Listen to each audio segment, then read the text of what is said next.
NEET का result आया और इसमें इन दोनों ही बच्चों को समान एक जैसे मार्क्स आए 715, लेकिन रैंक दोनों का फर्स्ट और सेकंड आया।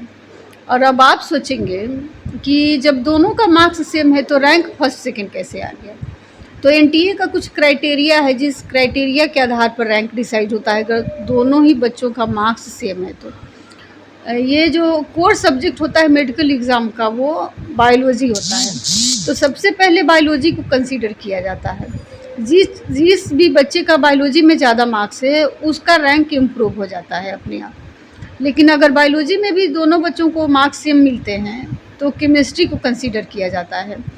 अगर वहाँ भी मार्क्स दोनों बच्चों के सेम आते हैं तो फिर फिजिक्स को कंसीडर किया जाता है। अगर फिजिक्स के भी मार्क्स दोनों बच्चों के सेम आते हैं तब ये देखा जाता है कि किस बच्चे ने गलत क्वेश्चन को ज़्यादा अटैम्प्ट किया है।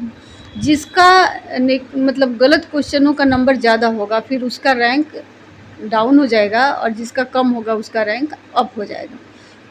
इसके पहले तक एक और क्राइटेरिया था जिसमें एज को कंसीडर किया जाता था कि जिस बच्चे का एज ज़्यादा है उसका रैंक इम्प्रूव हो जाता था, अप हो जाता था, और जिसका एज कम है उसका जो रैंक है वो डाउन रहता था।